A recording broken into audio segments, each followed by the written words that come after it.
What's going on, guys? Welcome in to Clutch People TV. I hope you guys are having an amazing day or night as the New York Knicks went on to beat the Cleveland Cavaliers 95-86. And this game definitely got scary down the stretch in this basketball game. The Cavaliers started to come back, but we were on the road, and the Cavs even had fans there. It was a very limited amount of fans. There wasn't even 1,000. I believe it was like up to 500, up to 300. It wasn't a lot, but it was definitely a weird atmosphere. And yeah, I didn't hear any fans cheering whatsoever. I didn't know if the audio was just awful that I was watching it on or what. I definitely did have to find like the stream, so I was like 10 minutes behind because I live in New Jersey. They have Nets games, they have 76ers games, but they do not air Knicks games whatsoever televised on my TV or my cable of when I'm subscribed to them. I'm definitely going to have to get that MSG Go or MSG Network for sure, so then I'm able to watch Knicks games and I'm synced up with other Knicks fans, so I'm not like a minute behind. But as long as I'm able to just catch the games, that's all I'm interested in, and that's what's important when it comes to me covering the Knicks. I just know what goes on in the basketball game, as we did have an 8-man rotation. Coming off the bench, we had Knox, we had Frank Ntilikina, and Nerlens Noel, and I think Frank Ntilikina is definitely going to have that role of the energy type of guy off the bench. But let's start off with the starters, and I said Elfrid Payton wasn't going to continue shooting great from downtown, but he actually hit some clutch threes down the stretch. He played some nice defense. He had his moments that I was like, why is he shooting that? But I guess I'm okay with it because it went in. But he did a solid job facilitating in this basketball game. But I'm going to tell you guys something no one did good at, and that was turning the damn ball over. If this was against a good basketball team, I'm sorry, we would have got absolutely destroyed. You could say the Cavaliers are 3-0, but that team is not great defensively. They did not hit their open threes. That was another thing. We did not do a good job guarding the perimeter whatsoever. Cedi Osman missed like a million open three balls. If we played a team that was actually good, we would have got absolutely destroyed in this basketball game. We definitely need to do a better job closing out, do a better job communicating. Like, there was some open, like, just Osman was open on so many plays. They just did not do a good job communicating on the defense side of the basketball, and it really did piss me off, to be completely honest with you guys. Now, Alec Burks was out in this basketball game. As you guys know, Alec Burks already, like, he comes off the bench. He does not start, and a lot of people are curious when it comes to that. I think they definitely have Alec Burks coming off the bench to be that energy and that shooting, because there's not a lot of depth, and there's these young guys, and they don't want all the young guys going out there, like, at once. They want a veteran to help them along the way, especially in adversity situations, and the bench wasn't that bad.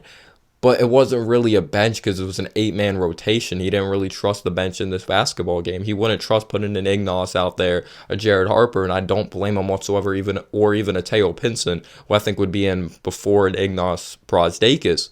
But yes, Knox coming off the bench, you could say he was 2 for 2 from downtown, and again, he was all right defensively. He's way better than last year, in my opinion. I don't know if he's worked on some like quick reaction drills of getting his feet quicker or what, but he's definitely looked better defensively. There's nothing like special to write home about, but he hit his open threes, and that's all we've asked for Kevin Knox this season, because he was not able to do that last year. But again, he was shooting them on a high clip last year, and then he absolutely fell off. I remember it was like the first 15 games or 12 games, he was shooting over 40% from downtown. But getting back to the starting lineups, Reggie Bullock was definitely a player that needed to step up in this basketball game. We needed the starters to play very well, especially because RJ Barrett did not have the most efficient night. And I'm really starting to get tired of, yes, Julius Randle was a big reason RJ didn't have the ball in his hands a lot and didn't get a lot of opportunities, because Julius Randle was not playing a mature brand of basketball and held onto the ball very long. But I'm just going to say right now, RJ is not being like...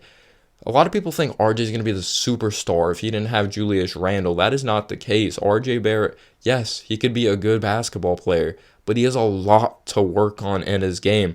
And I'm not saying he's trash whatsoever.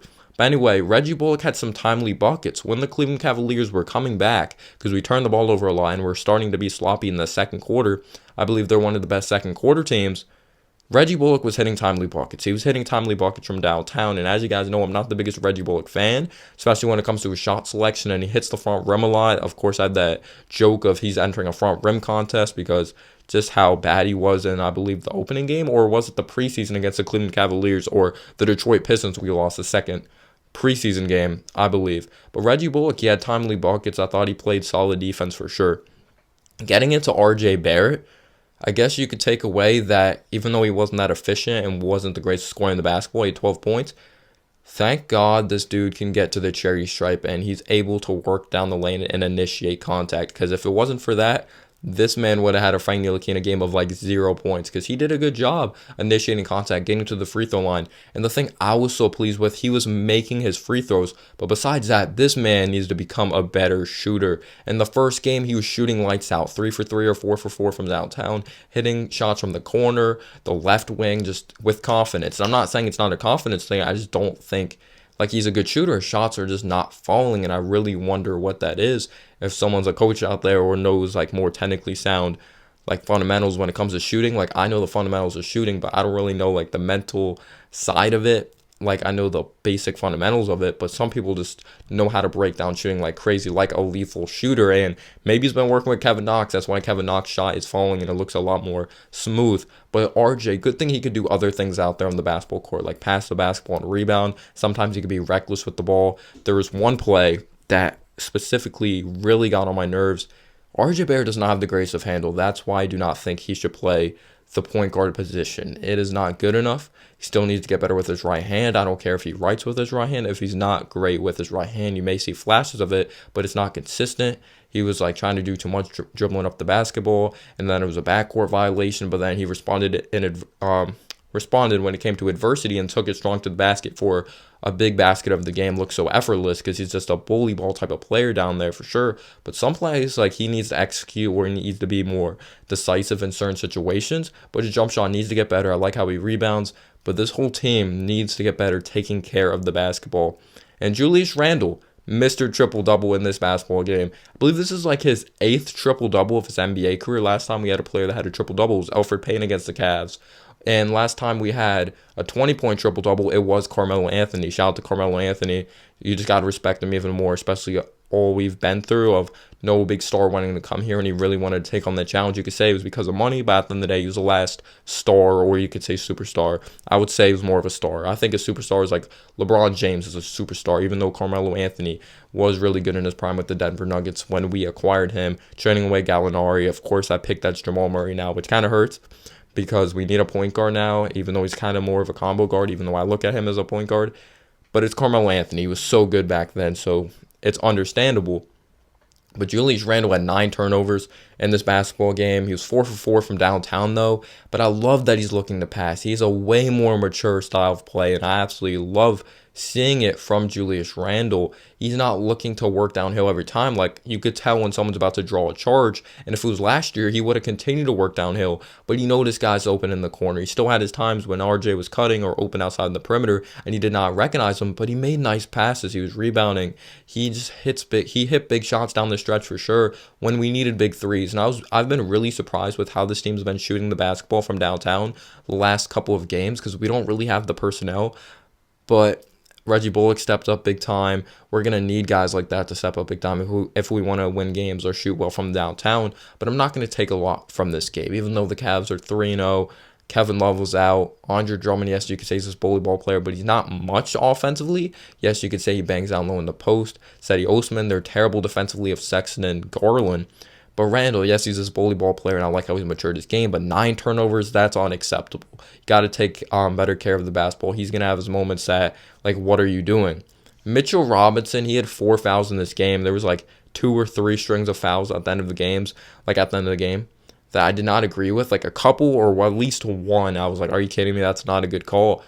But I'm going to continue to say this. It looks like Mitchell Robinson has matured his game. He needs to recognize that he can't use his pure athleticism all the time to get rebounds. He does need to recognize when he has to box out and play fundamental brand of basketball. But I've noticed him playing straight hands up fundamental defense better. And you saw what he was able to do against Giannis in the paint when a guy like Giannis drives down low because of his length. If he plays smart basketball, he's going to be good. Like, he's going to be a good basketball player. But this team needs to get better throwing alley-oops. Like, it's just ridiculous how inaccurate we were. Kevin Knox sailing ones out of bounds. It's just pathetic that we need to be more accurate when it comes to our alley-oop passes, especially when you have a guy like Obi Toppin, like possibly a part of our future. And I want to get into Julius Randle because Julius Randle's playing so well. Are we going to trade Julius Randle at the deadline and hope we get some value out of him now? Because even though if Tibbs likes Randle, it all comes down to the top, the front office, Leon Rose, those types of guys, Scott Perry. if they want to hold on to Julius Randle because he's really matured his game. And does Obi look like a stupid pick if Julius Randle has actually matured his game? Because he's still young. You could say he fits the timeline. He's still a young basketball player. He's not because Obi Toppin drafted at 22 years old.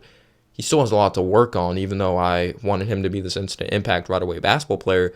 There was clear things that he needed to work on. That's why I was not very high on him coming out of Dayton. But then it looks like an interesting pick. But yes, you could say it's the best player available. But do you think we could have went in a different direction? I'm not saying Obi's a bad player.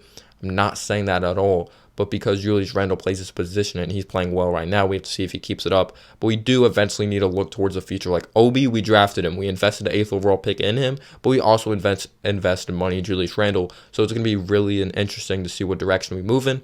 But Mitchell Robinson, he had a couple fouls at the end of the game, which kind of scared me. We saw a guy Dotson hitting some shots. But again, we need to get better guarding the perimeter. Garland was hitting some big shots. He had like 3 threes in like one quarter.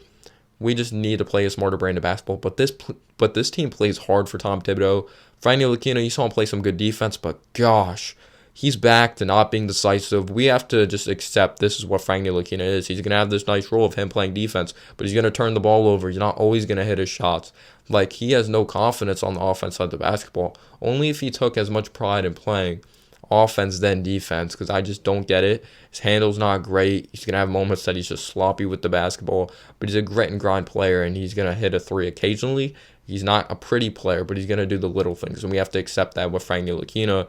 And Dennis Smith Jr.'s role may be gone. Nerlens Noel came in a limited role and rebounded the ball very well. Like, that's the thing, Nerlens Noel, he knows when to box out. That's what Mitch really needs to work on. Even though I want Mitch to be successful, he needs to work on the fundamental side of the game for sure. But having guys like Kevin Knox come off the bench, if it's Nerlens Noel as well. So, rhyming accidentally. But we'll see what happens with this basketball team. It was not pretty. At the end of this game, we definitely need to get better and clean up some things. I think this team is moving in the right direction, but would I say this is the prettiest of win or like the best of win? No. But we won. So you can't really be that mad at this game at the end of the day, but I appreciate you guys' support a lot. Like, this channel's not possible without you guys. Thank you so much. A big shout out to Craig for supporting the channel. You're just amazing. And shout out to everyone that watches my videos. And as always, guys, have a humble day or night. Peace out, you.